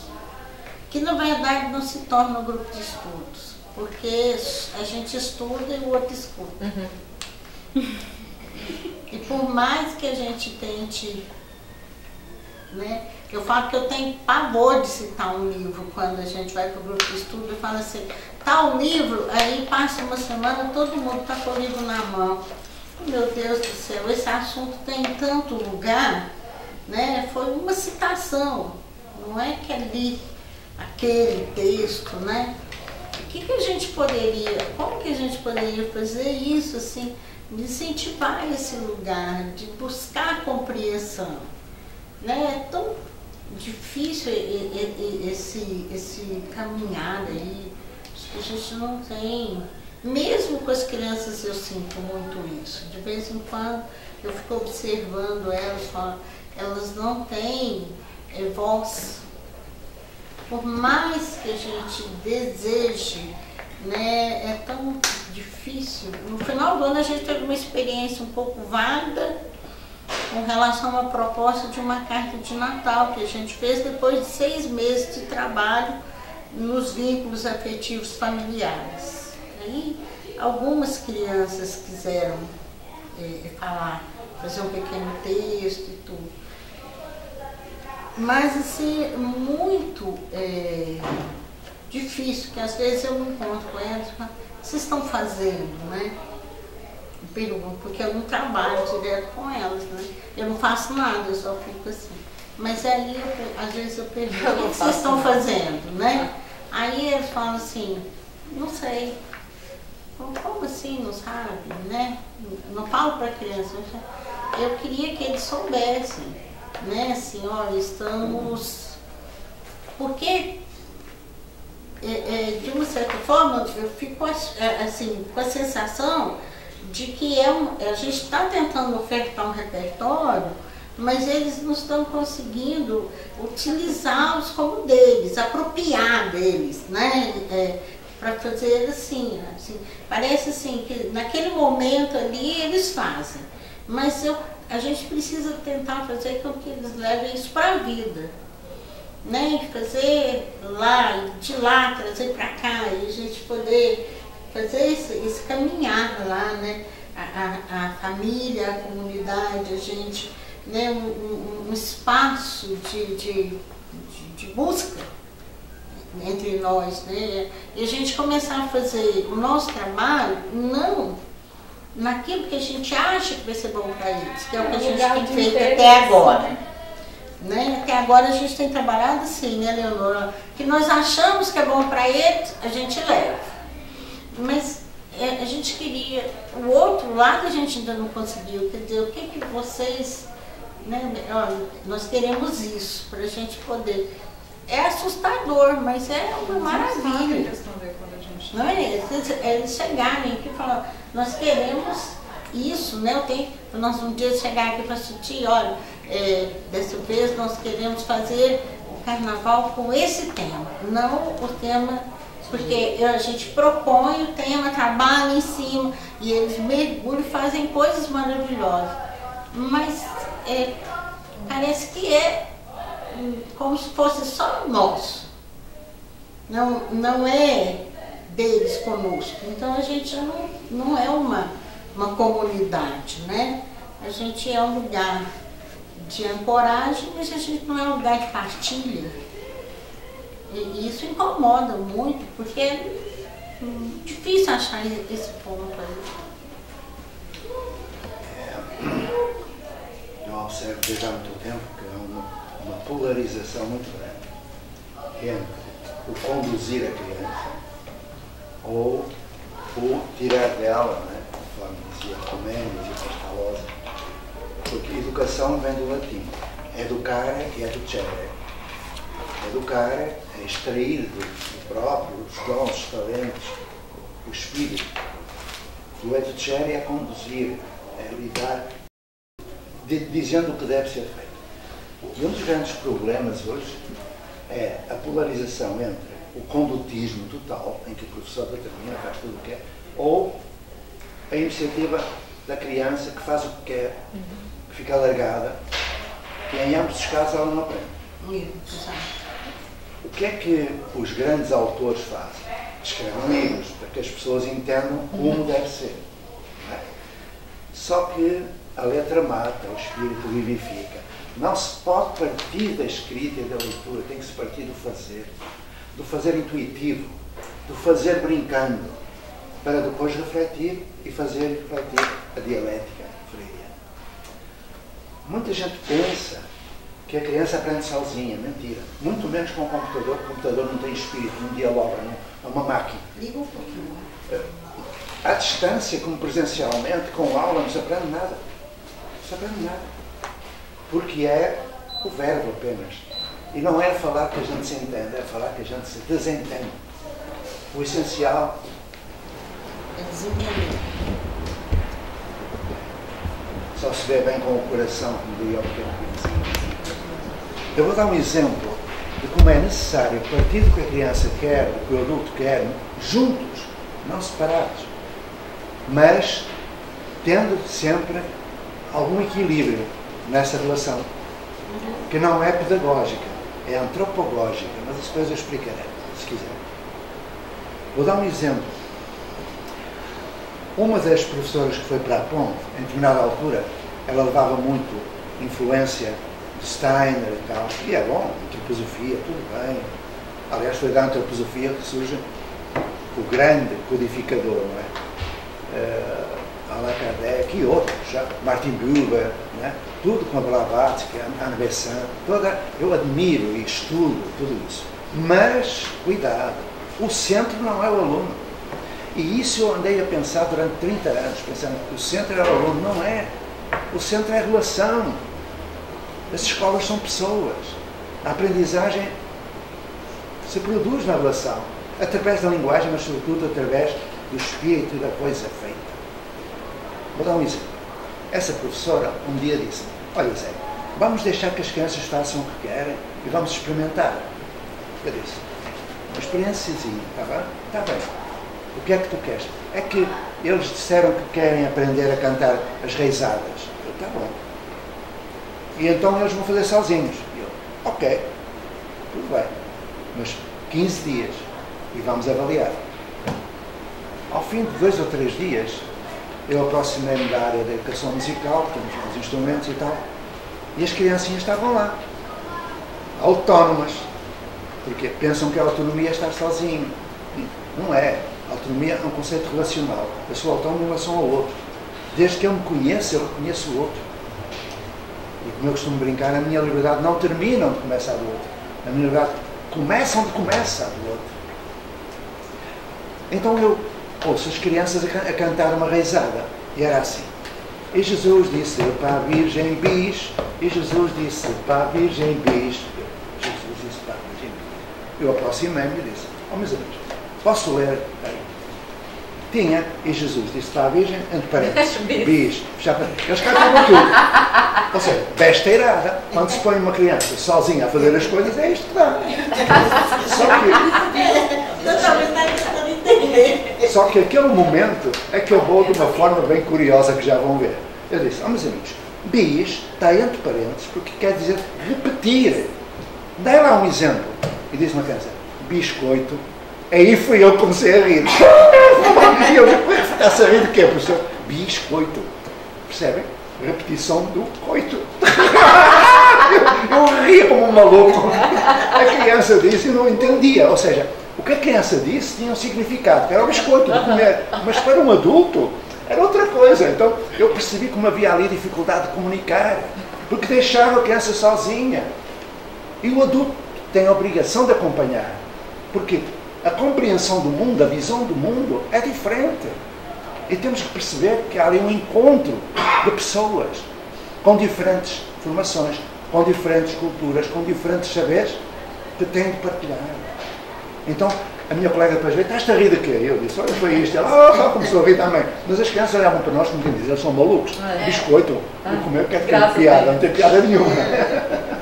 Bom, aquela vida na ponta era apaixonante por isso mesmo. Não havia um dia igual ao outro. Então vamos lá.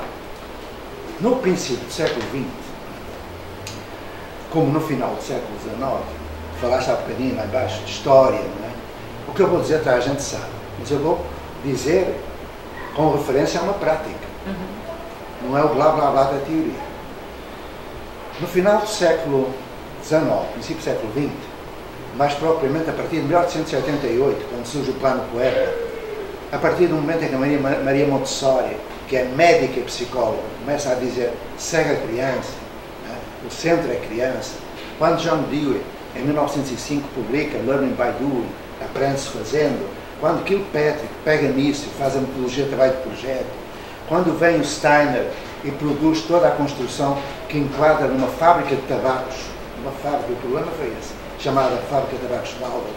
Quando vem o Freinet, que foi ferido na Primeira Guerra, não consegue falar porque foi gaseado e não pode dar aula, e então inventa montes de coisas, os ficheiros autocorretivos, mais a correspondência escolar, a escola cooperativa, mais bom, tudo que ele inventa ou reinventa, passou-se a considerar que o centro não deveria ser o professor, deveria ser o aluno. O que aconteceu? Nunca isso aconteceu na escola da República. Nunca. Só aconteceu quando a ponte surge, 50 anos depois. A primeira é Reggio Emilia. Reggio Emilia com Maluzzi, mas é no jardim de infância. No fundamental é a ponte. Eu tenho um livrinho, foi pena que eu não tivesse trazido. Eu publiquei um livrinho, posso mandar em PDF, na comemoração dos 50 anos em que Reggio Emilia e os 40 da ponte. Quando surgem personagens como Henri Vasquez, na França, que questionam, criam a chamada pedagogia institucional, quando vem uma Maria Nilde e cria os colégios vocacionais em Batatais, em Americana, Batatais é bem perto, não é? Bem perto, mais ou menos. Quando surge, ainda na década de 20, a Nisa Silveira, no Engenho de Dentro com a comunidade terapêutica, em que ela vai direta ao problema, numa prática que o Jung queria conhecer, Carl Jung, imagina. Quando vem um homem, que para mim é importante, o Anísio Teixeira, Darcy Ribeiro, Milton Santos, Florestan, mas o centro de tudo é um homem que o Brasil desconhece. Eu quando pergunto às pessoas, ouviram falar do fulano? Ninguém sabe. Lauro de Oliveira Lima. Lauro de Oliveira Lima, que eu conheci em casa dele, pouco antes de ele falecer, ele é um gênio. Ele, em 1960, constrói o conceito de comunidade de aprendizagem. E é agora que vamos passar à prática que eu vou propor coisas. Lauro desconhece o trabalho do Paulo Freire, que diz que se aprende uns com os outros sintetizados pelo mundo na intersubjetividade, em comunidade. Ao mesmo tempo, aparece um personagem da filosofia da educação, chamado Agostinho da Silva, português, que trabalhou com Anísio Teixeira e outros, e completa o quadro através da base filosófica. Ou seja, o Brasil tem tudo. Tem a convergência de teóricos, vamos chamar assim, porque nenhum deles fez. Eles escreveram. Mas não vale a pena começar porque escreveram. Pode-se começar por ler, mas deve-se pôr de lado, porque é uma produção. Por exemplo, Maria Montessori tem mais de 100 anos. Como é que se pode reproduzir o que ela escreveu passados 100 anos? Não deve. Deve-se fazer como Eurípides fez. No mesmo ano em que a Montessori faz a Escola de Bambini, na Itália. O que é preciso é fazer como Alessandro Serchai fez em São Paulo. Fez. O que é preciso é fazer como Anísio fez, como Anildo fez, como Agostinho fez. Fazer. E então eu vou fazer uma proposta de fazer. Mas que não pode ficar por fazer. Porque quando a gente começa a fazer, encontra obstáculos, dificuldades. E para as resolver, chamadas dificuldades da ensinagem, vai ser preciso recorrer à teoria. Vai ser preciso ler. Depois pegar naquilo que se leu e colocar na nossa praxis. Prática com teoria. E a gente avança. Vamos lá. Escolas são pessoas. A partir deste momento, fazei como a criança que levou o Rubem Alves a visitar a ponte. O Rubem chegou, foi-me apresentado e perguntou se podia conhecer a escola. E passou uma criança que disse: "Oh, vem cá, tu podes acompanhar este senhor?" E ela: "Sim, isto está no livro que ele escreveu." E ela vai. Só que no livro não está isto que eu vou dizer agora. A menina deu a mão ao Rubem e foi indo. Eu ouvi isto: "O senhor é professor?" Eu Rubem: "Sou." "Então esqueça tudo o que sabe e venha comigo para aprender." Olha, eu ouvi aqui, eu imagino o Rubem, aquela figura, aquele filósofo da educação, aquele escritor, a ouvir uma criancinha dizer: "Esqueça tudo o que sabe e venha comigo." Bom, é isto que eu também estou a pedir, como criança grande. Não é que esqueçam no sentido de ignorar aquilo que são e aquilo que sabem. Não é isso. Porque é preciso. É que nós vamos entrar numa nova construção social. Esta escola que nós temos, ela tem origem na América Latina no princípio do século XIX. Mesmo no início. 1809, 1910. Quando um senhor chamado Simão Bolívar e um senhor chamado Santander, que eram dois generais da Revolução, da Independência em relação à Espanha, em Nova Granada, que hoje é Colômbia, aquela região ali, pouco Equador, em Nova Granada, eles tinham instituído uma nova Constituição, a Constituição Liberal, vamos falar assim, mas estavam com um problema, é que a população não sabia ler, 90% de analfabetismo. Então eles precisavam que as pessoas soubessem ler a Constituição para agir de um outro modo. E o Bolívar e o Santander ouviram falar de um senhor chamado Lancaster, um inglês. E então, como eles tinham produzido a Revolução com os ingleses, devem saber isso, havia generais ingleses com o Bolívar e tal, os ingleses comunicaram com Londres e Londres mandou o Lancaster. O Lancaster tinha um método que se chama monitorização. E foi nessa altura que se introduziu na América Latina a aula, a turma, a série, a prova e tudo mais. Não havia prédios de escola. Eles iam para as igrejas e faziam monitorização. Eu vou parar aqui, isso está nos livros, vão ler. Basta pôr na internet. Método Lancaster. Simão Bolívar. E aprendem isto tudo. Vamos lá. Esse conceito de escola, chamada Escola da Modernidade, ela tem origem na Prússia militar, no século XVIII, na França dos conventos da reação a Napoleão, no século XIX, e na Inglaterra da primeira Revolução Industrial. É um combinado. Também sabem isso. Mas o que é preciso é perceber o que é que está por trás de cada uma das influências. A Prússia queria jovens disciplinados, hierarquizados, que obedecessem cegamente, que seguissem para a guerra. E então criaram a disciplina imposta, primba para ali, primba para lá, e por aí vai. É o que agora são as escolas cívico-militares. A França tinha como instituições mais respeitadas os conventos e as casernas.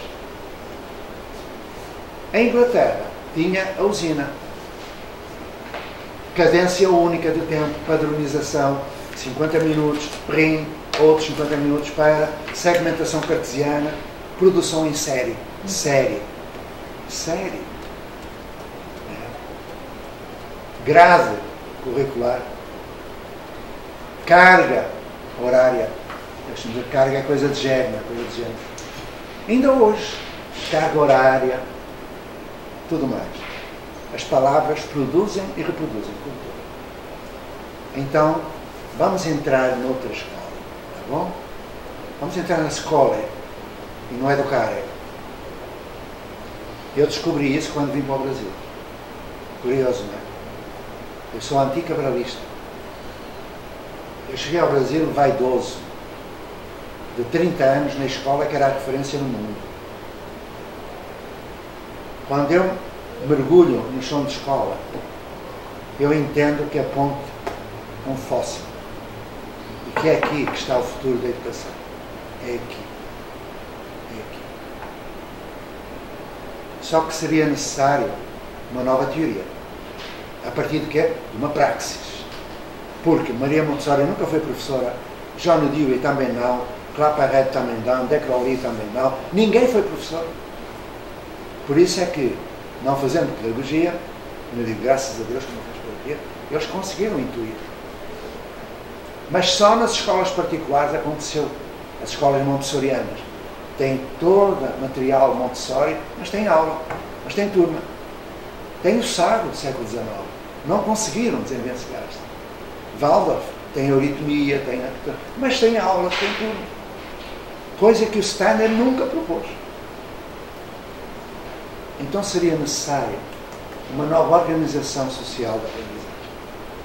Uma outra escola que reunisse aquilo que resta do instrucionismo com aquilo que é o anúncio da escola nova, o centro ao aluno, e lhe juntasse aquilo que é o paradigma da comunicação.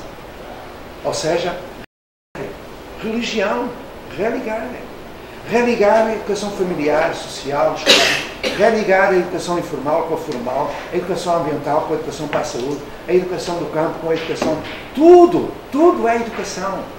Praticando uma antropogogia, não a pedagogia, porque a pedagogia vem do grego, pai dos gogos, o escravo que leva a criança para dentro de um prédio, é que está na escola.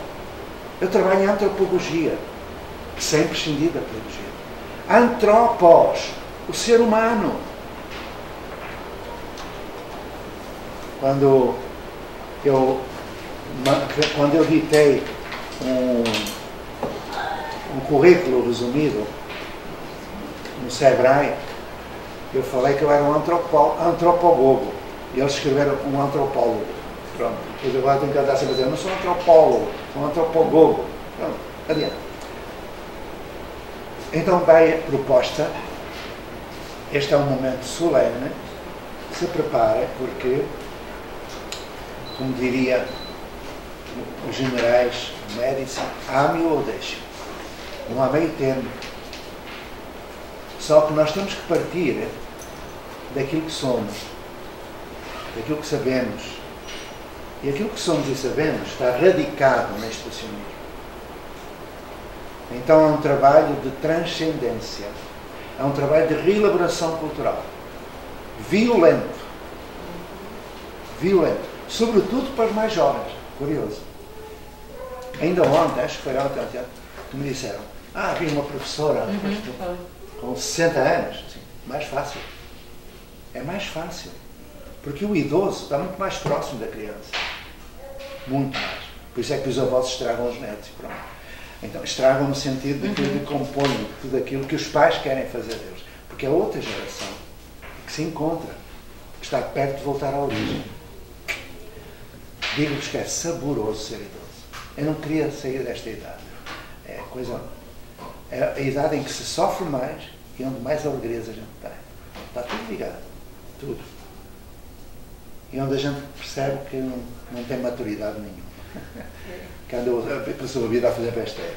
Enfim. Mas é assim. Quando nasceu a minha primeira neta, eu disse, olha, agora que eu estava pronto para ser pai, sou avô. Eu tinha aprendido a ser pai fazendo as besteiras com meus filhos. Adiante.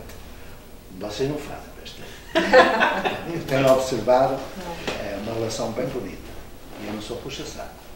Então, estão preparados? Vai começar. Eu vou apenas dar assim flash, frases soltas, porque o resto está nos livrinhos e vocês veem.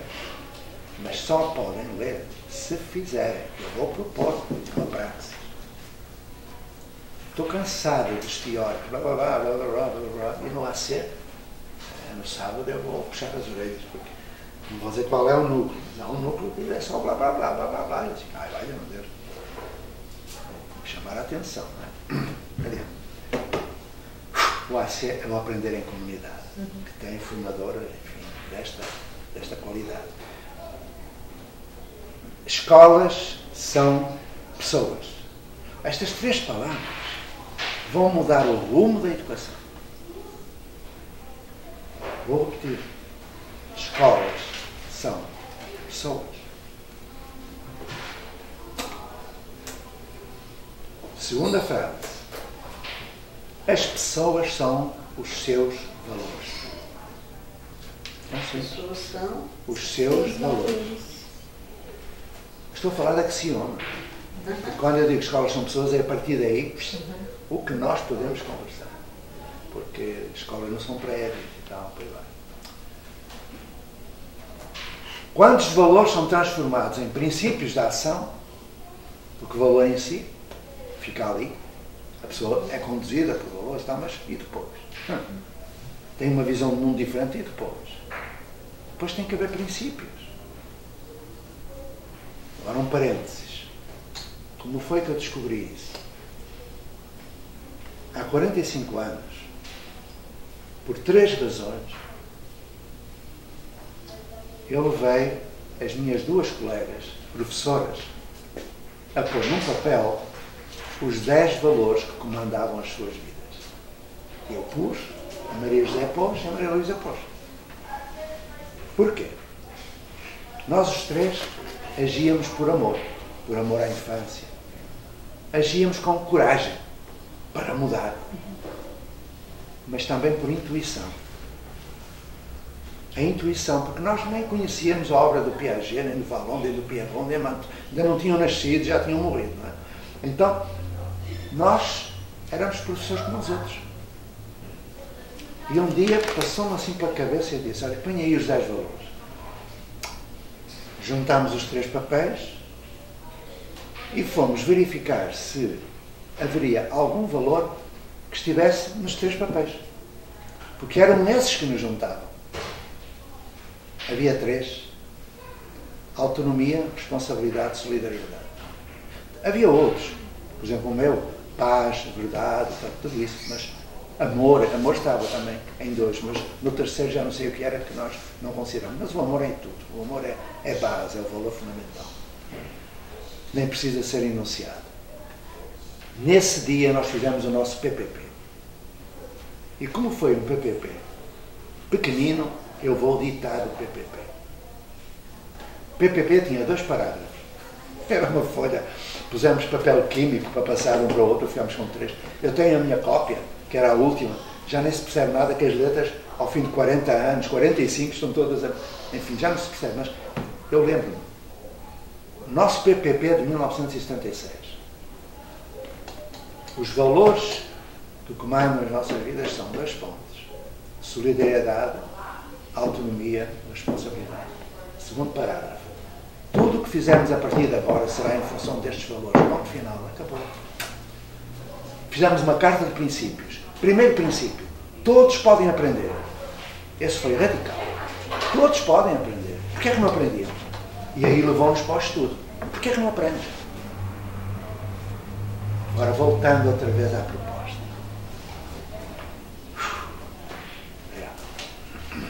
As escolas são pessoas, pessoas são os seus valores. Quando os valores são transformados em princípios de ação, conduzem a práticas, em teoria. Ou seja, a um PPP, a um projeto que é político, porque trata da polis, e é pedagógico, ou antropológico. Aqui paramos e eu faço uma proposta da praxis. Vamos fazer. E essa proposta, que no AC já é feita, consiste nisto que eu vou dizer rapidamente. Primeiro fazendo algumas perguntas. Por exemplo, porque é que nós temos 80 e tal crianças juntas? O máximo é 15, o mínimo é 7. Para cada tutor. Dirão, mas nas escolas tem turmas de 30. Tem turmas de 30 porque tem turmas. Se não tiver turma, não tem turma de 30. E quando eles passam do Fundamental 1 para o Fundamental 2, deixam de ter um professor, passam a ter vários, e há um choque emocional. Eu digo, só há choque emocional porque há passagem. Se deixar de haver transição, deixa de haver choque emocional. Não é tão simples. É pensar como criança. O brilho dos inícios. Eu tenho um livro escrito para cada um dos netos. E o livro que mais me custou a começar foi do meu neto Marcos. Ele já tinha 1 ano e 3 meses. Eu estava na mesa da passagem de ano, em Portugal. A passagem de ano em Portugal não é como lançar as flores a Iemanjá com uma água a 30 graus, com calor. Lá é 10 graus abaixo de zero, dentro de casa. Imaginam a cena? Famílias juntas, criançada a correr por todo lugar, vai para ali, grita, lá. Até que quando chega à meia-noite, do dia 31 de dezembro ao dia 1 de janeiro, faz-se um silêncio súbito. As pessoas pegam em 10 uvas passas e vão comendo uma a cada badalada, fazendo os desejos para o ano seguinte, que são os mesmos desejos do ano anterior, mas é sempre a mesma coisa. É um ritual em que, do barulho, de repente faz silêncio. O meu neto estava em frente a mim, no colo do meu filho, e estava lá com um carrito e tal na mesa. Quando faltavam 10 segundos para a meia-noite, a barulheira fez silêncio. E ele assustou-se com o silêncio. E começou a olhar. O que é que ele estava a acontecer? Ele estava a ver pela primeira vez o brilho dos inícios. Aí eu comecei a olhar através dele, pousei as uvas passas, e no dia seguinte, quando ele gatinhava, eu ia atrás dele a ver, e o que eu descobri, coisas que eu pensava que eram como eram, e não eram, eram outra coisa. Ver o mundo através dos olhos de uma criança, foi isso que eu fiz, para os filhos dos nossos filhos. Porquê? Porque aquilo que vamos fazer tem que estar em permanente fase instituinte. Se a gente deixa de criar, de perguntar, acabou. Não há mudança nem inovação. Portanto, preparai-vos para pôr em causa diariamente aquilo que eu digo, aquilo que posso dizer e aquilo que posso fazer. Diariamente, a todo momento. Fazer a vigilância sobre a vigilância. A dupla cultura. É isso que é preciso. Porque senão estamos sempre a ser atraiçoados pela nossa cultura profissional e pessoal. Sempre. Há uma tentativa de retorno àquilo que é seguro. Não vamos fazer isso. Então vamos lá. Primeiro momento.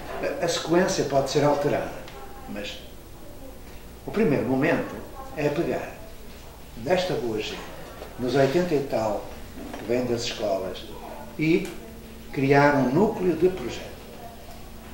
Isto depois tu tens, aqui a Lívia tem tudo isso, e está no computador e tal, a gente passa-nos. Núcleo de projeto. O que é o núcleo de projeto? Crianças, adultos, professores, voluntários, psicólogos, tudo junto, que mora num determinado lugar e partilha uma visão do mundo, valores, princípios. Lembrai-me depois, para eu vos passar a carta de princípios dos românticos conspiradores. Foi a primeira que eu fiz com eles em 2004. E se quiserem ler as histórias do tempo da velha escola, mais ou menos pela carta número 100, eu começo a falar de princípios. Se quiserem ver. Núcleo do projeto. Dentro do núcleo do projeto, vamos criar uma turma piloto. Turma piloto. A turma piloto pode surgir da iniciativa da sociedade civil, família, mães, pais insatisfeitos com a escola.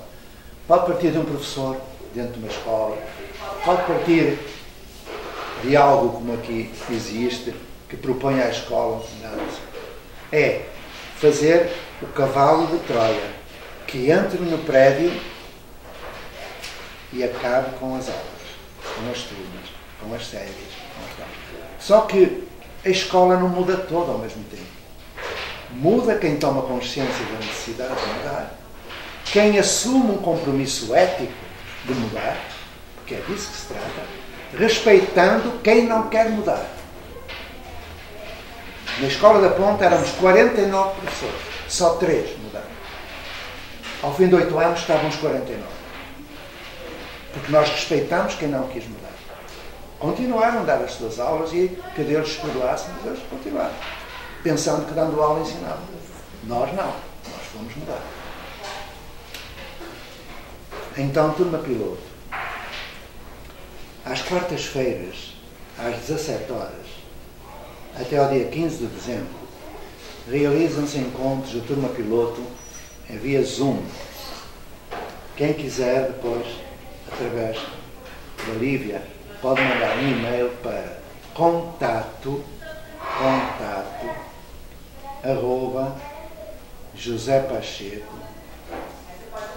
contato@josepacheco.com.br. Se mandarem hoje, possivelmente amanhã já podem participar. É um trabalho voluntário. Eu estou a falar com voluntários, não sabem que isso é gratuito e que visa tirar dúvidas, prestar esclarecimento e preparar a formação de turmas piloto.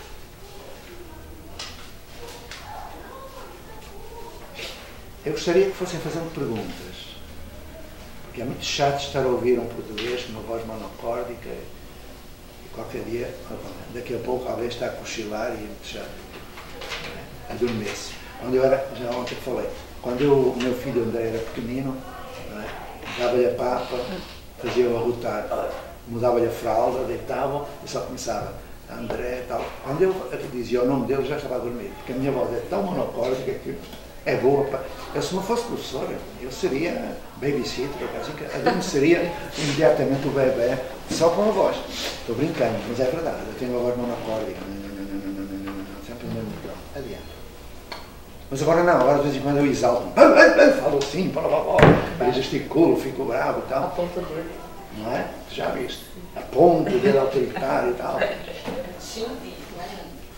Quando eu encontro um burocrata, é como atear fogo um molho de palha. Não consigo controlar. Não consigo. Não consigo. São 50 anos a lidar com. Ou quando, enfim. Adiante. Vamos lá. Até aqui. Já são 11 horas, tem pessoas que... Ah, pronto, então. Logo à tardinha a gente continua. Vamos terminar. Você precisa ir também? Não, tudo bem. É só porque... Vamos parar, vamos parar. Você tem que ir. Eu estou tranquila.